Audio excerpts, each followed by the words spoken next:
বসে আজকে 4 নম্বর চরপাড়া এলাকার ছেলেগুলি কত ভালোবাসা দিয়ে আমাকে তো সাদ্দাম ভাই সেই নেরুলি থেকে রাস্তা দেখিয়ে আমার রাহবার হয়েছে, রাহবার মানে পথ দেখানোওয়ালা। আমাকে রাস্তা দেখিয়ে আহলান সাহলান করতে করতে ইস্তেকবাল জানাতে জানাতে আনলো না যা ঘোজগাছের রাস্তা 15 বার হয়তো ফোন করতে এটা ওটা রাস্তা ঠেকরাবে, নতুন জায়গা আসি না কোনোদিন। বেচারিটা আনলেন ভিজে ভিজে গ্রামের এই মোর মাথা এসে আর ঘোড়ার গাড়ি রেখেছে। এটা ভালোবাসা, এটা অন্য কিছু না, এটা হলো ভালোবাসা। মনটা চায়।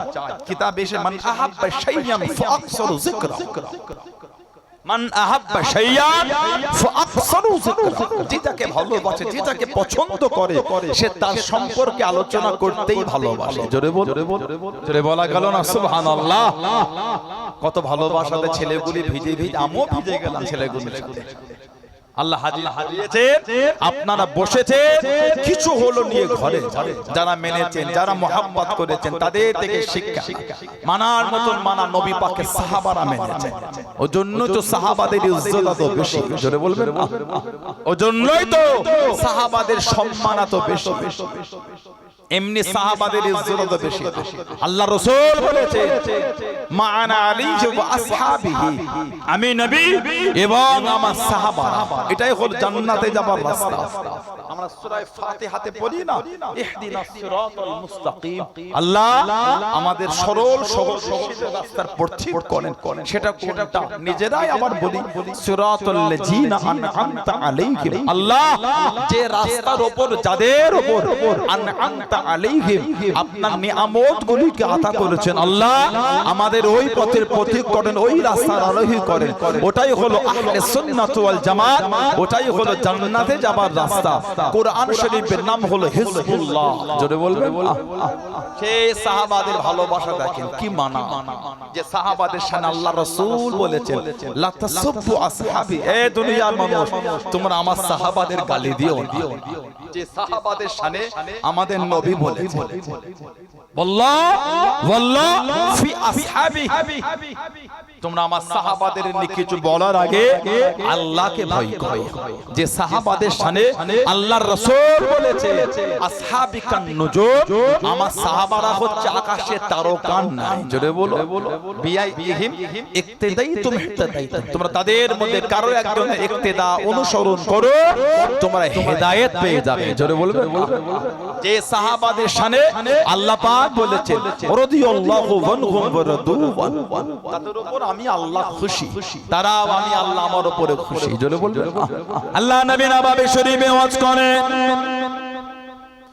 ও যুবকেরা, আল্লাহ নবী সাহাবাদের নিয়ে বায়ান করেন, আল্লাহ নবী সাহাবাদের নিয়ে ওয়াজ করেন।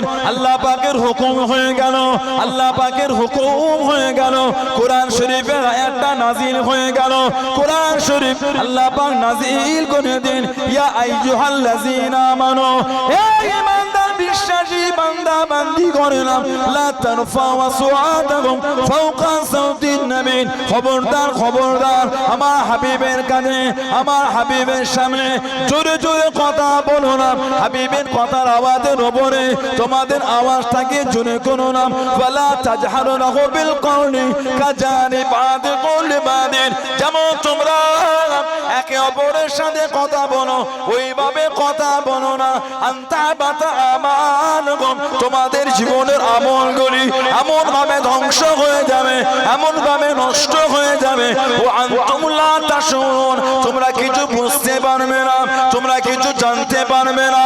ও যুবক, আল্লাহ রাসূলের সাহাবী হযরত সাবিত ইবনে কায়েস রাদিয়াল্লাহু তাআলা আনহু কাঁদতে কাঁদতে উঠে গেলেন, কাঁদতে কাঁদতে বাড়ি চলে গেলেন। কে? সাবিত ইবনে কায়েস। আল্লাহ নবী মদিনা শরীফে হিজরত করে গেলেন, আল্লাহ নবী মদিনা শরীফে গেলেন।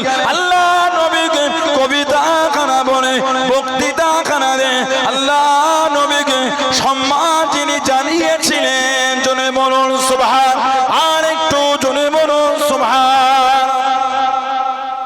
নবী পাক যখন হিজরত করে মদিনা শরীফে গেলে আমাদের নবীকে কবিতার বক্তৃতাতে সম্মান জ্ঞাপন করেছিল কে?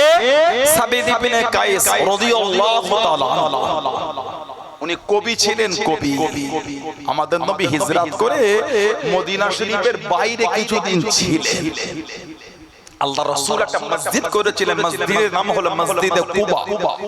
মসজিদে কুবা।